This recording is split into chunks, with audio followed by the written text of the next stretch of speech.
स्वागत है आपका और एक नए वीडियो में और एक नए टॉपिक के साथ। और इन्हें इजराइल से लड़ना है। Pakistan reaction on Israel Iran roast, Pakistan roast Wipro channel की ओर से वीडियो है। ये पाकिस्तानियों क्या बोलूं यार आप लोगों को। अरे इजराइल से लड़ने की बात बाद में कर लिया करो, घर में जो प्रॉब्लम है उसके साथ में लड़ो। वहां पर तो लड़ो पहले। लड़ाई होनी चाहिए एजुकेशन के लिए, लड़ाई होनी चाहिए हेल्थ के लिए, लड़ाई होनी चाहिए तरक्की के लिए। ये सभी देश में होता है, पाकिस्तान की बात अलग है। पहले वीडियो देख लेते हैं, विप्रो चैनल का है, मजा आएगा दोस्तों आपको। वीडियो लास्ट तक जरूर देखना, आशा करेंगे पसंद आएगा, और पसंद आए तो लाइक और शेयर जरूर से कर दीजिएगा। और चैनल पर पहली बार आए सब्सक्राइब नहीं किया तो साथ में सब्सक्राइब भी कर दीजिएगा। चलिए स्टार्ट करते हैं।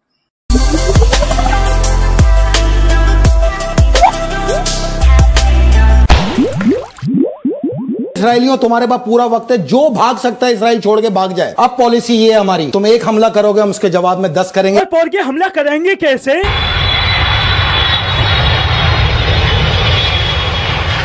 खत्म। तुमने हमारा मजाक उड़ाया, पाकिस्तानियों का मजाक उड़ाया। तेरे को जो उखड़ने का उखड़ ले।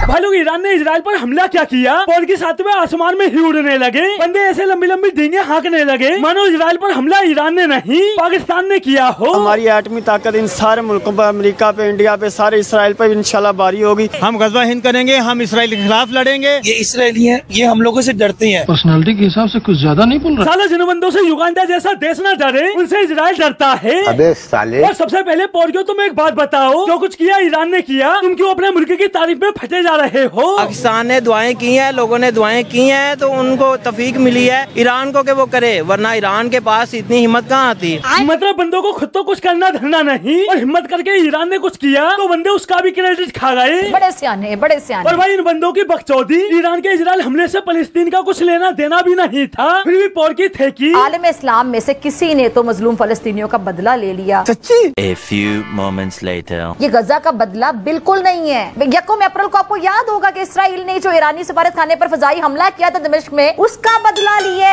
गजा या फलस्तीन का बदला नहीं लिया। और जैसे ही पोर्कियों को पता चला कि ये फलस्तीन का बदला नहीं है, तो पोर्की ईरान कोई जो हमला किया है नहीं, ये कोई फायदा नहीं है इसका हमला करने के, क्यों अंदर से वो उसके साथ है। ये तो लेटेस्ट न्यूज़ है। मतलब पोर्की तब से इजराइल पर ईरानी हमले का जश्न मना रहे थे, और हकीकत जानने के बाद बंदे 2 दिन में पलट गए। बंदों ने तो इजराइल और ईरान को मिला हुआ तो घोषित कर दिया। अब सालों जब सब मिले हुए हैं, तो तुम इजराइल से लड़ने फलस्तीन क्यों नहीं जाते? यार हम जाने के लिए इंशाल्लाह हमने ट्रेनिंग भी की है, हम जाएंगे इंशाल्लाह। लेकिन जाएगा कैसे? 4 जोड़ी चड्डी बनियान छोड़ कुछ है तेरे पास? हमारे पास एटमी ताकत है।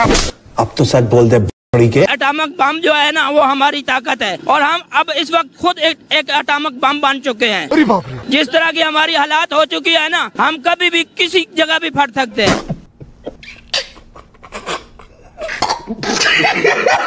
भाई पोर्को का क्या है कि अगर कोई इंटरव्यू करते हुए इनसे इजराइल से लड़ने की पूछे तो मेरे दादा परदादा लड़ाकू थे, और इसके खानदान में तो शूरवीरों का खून दौड़ रहा है। और बात जब इजराइल से एक्चुअल लड़ने की आती है तो मैं नहीं लड़ूंगा इसके साथ। और भाई यही तो देखने को मिलता है पाकिस्तान में। बंदे मुल्क में बैठे बैठे फलस्तीन को लेकर फुल हमदर्दी दिखाएंगे, लेकिन बात जब फलस्तीनियों की मदद करने की आती है तो हम शुद्ध गरीब हैं। मतलब पोर्कियों की दुनिया में कोड़ी की औकात नहीं, फिर भी बंदे अपने आप को इसके अंदर बड़ा चढ़ाकर दिखाएंगे, जैसे साले पता नहीं कहाँ के नवाब हो। उधर ईरान ने इजराइल पर हमला किया ही था, इधर पोर्कियों की बकचोदी क्या शुरू हो गई। ईरान के पास ना जदीद फजाइया है, ना ही एटम बॉम्ब है, तो फिर ईरान के लिए कितनी मुश्किल होगी। कहीं ना कहीं पाकिस्तान को भी हिस्सा बनाने की कोशिश की जाएगी, पाकिस्तान से भी फजाई अड्डे मांगे जा सकते हैं।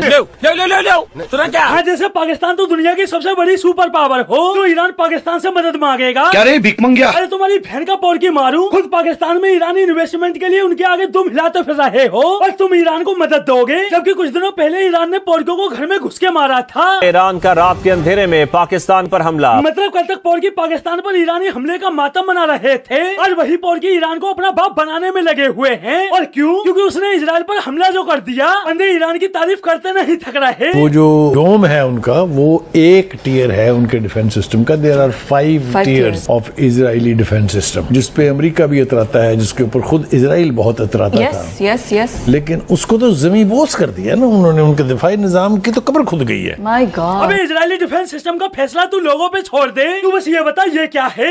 Yes yes my God. तू समझा? अबे ये यहाँ न्यूज शो करने बैठी है या लौंडों को सेड्यूस करने जो ये सब आवाजें निकाल रही। Yes yes yes my God. ये सब क्यों हो रहा है? मतलब पोर्गो की बिरादरी के मुल्क ईरान ने इजराइल पर हमला क्या किया, पोर की भावनाओं में ही बह गए। बंदों ने अमेरिका को धमकी देते हुए ये तक कह डाला अमेरिका पाबंदी लगाए, तेरी औकात नहीं। तुम क्या हमारे को गैस पाइपलाइन से रोकोगे या मिसाइल बनाने से? पाकिस्तान गैस पाइपलाइन भी बिछाएगा, एटमी हथियार भी चलाएगा। अगर तुमने चलाए व्हाइट हाउस में घुस के मारेंगे तुम्हें।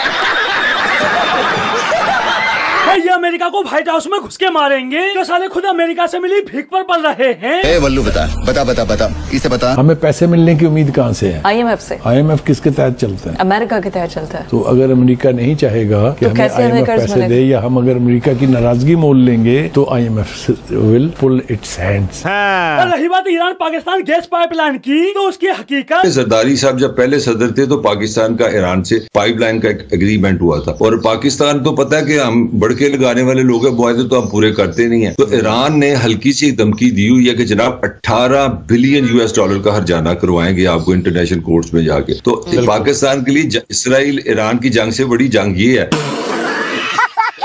मतलब पोर्गो के मुल्क का दिवालिया निकला पड़ा है, फिर भी पोर्गो की बकचोदी कम नहीं होती। बंदे दूसरे देशों के खिलाफ जहर उगलते ही रहेंगे, कभी अमेरिका कभी इजराइल तो कभी। 18,000 फौजी इंडिया के 5 अप्रैल को पहुंचे हैं इसराइल, जो इस जंग में हिस्सा है। और ये खबर तुमको दी किसने? वो अल्लाह ने दी है हमें। ओहो, तो बात यहाँ तक पहुँच गई और हमें पता तक नहीं चला है। अल्लाह ताला ने आप तक पहुँचाई। और उधर इनकी बकचोदी सुनकर दुनिया भर के मीडिया वर्कर फिर अपना काम खल्लास। अब सालों जब इंडिया ने इजराइल अपने 18,000 फौजी भेजे हैं, तो तुम अपनी फौज भेजकर फलस्तीन को आजाद क्यों नहीं करा लेते? अल्लाह ताला हमारी मदद करेगा तो फलस्तीन खुद ब खुद आजाद हो जाएगा। तू जा बहन। तो दोस्तों आज के लिए बस इतना ही, फिर मिलते हैं अगली वीडियो में। थैंक यू दोस्तों वीडियो को यहाँ तक देखने के लिए। देखो ये ईरान के वजीर आजम पाकिस्तान में आए थे, आपको मालूम होगा। उसके पहले की आप बात यदि दोस्तों जानते हो तो ईरान ने एक अटैक किया था, मिसाइल हमला किया था पाकिस्तान में, बलूचिस्तान साइड वाले इलाकों में, ठीक है। तो ये पाकिस्तानियों, देखो पाकिस्तानी हर एक जगह पे बोलते हैं, जैसे कि अफगानिस्तान की बात हो तो वहां पे भी बोलते हैं कि यार हमने उसको खिलाया, हमने उसको ये किया, फलाना किया, ठिकना किया। फिर ईरान की बात आई तो वहां पे भी वही किया। जब भारत बोलता है तब क्या प्रॉब्लम आती है, क्योंकि भारत जब बोलता है ना आपको बाप बाप होता है, बेटा बेटा होता है, हमने बहुत कुछ आपको खिलाया, जो आप हो वही वो लोग हैं, जैसे के साथ तैसा ही होता है।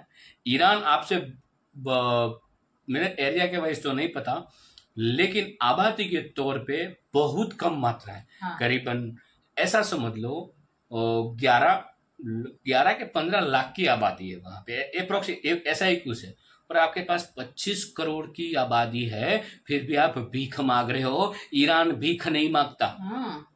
वो खुद का करता है, ठीक है। वो किसी से डरता नहीं। उसने जब हमला किया था तब पाकिस्तान को पूछा नहीं था, वार्निंग दी थी कि बंद हो जाओ अदरवाइज घर में घुस के मारेंगे। हालांकि ईरान के वजीर आजम आए थे पाकिस्तान में, क्यों? क्योंकि आपके वजीर आजम की फटी हुई है। वो फटी इसलिए है क्योंकि आवाम के पास रोटी नहीं है, आटा नहीं है, और आपके वजीर आजम सोच रहे हैं कि पड़ोसियों के साथ रिलेशन अच्छे किए जाए। अब मोदी जी को तो न्योता दे नहीं सकते, मोदी जी आप हाओ में वजीर आजम बना, वो तो कभी आएंगे नहीं, ठीक है। ईरान वाले आएंगे। दूसरा, अफगानिस्तान से तो कोई आ ही नहीं सकता, वहां पे भी आपके रिलेशन वैसे ही है जिससे आपने भारत के साथ करके रखे हैं। बाकी तो कौन बचा? चाइना वाले, वो तो और भी आपको ठुकाई कर रहे हैं। हाँ, वो तो अभी कर्जा भी मांग रहे हैं। बिल्कुल। बाकी दोस्तों आपको वीडियो कैसी लगी है कमेंट में लिखकर जरूर बता दीजिए। फिलहाल आपसे विदाई ले रहे, मिलेंगे और एक नए वीडियो में आपके साथ। टिल देन, जय हिंद, जय भारत।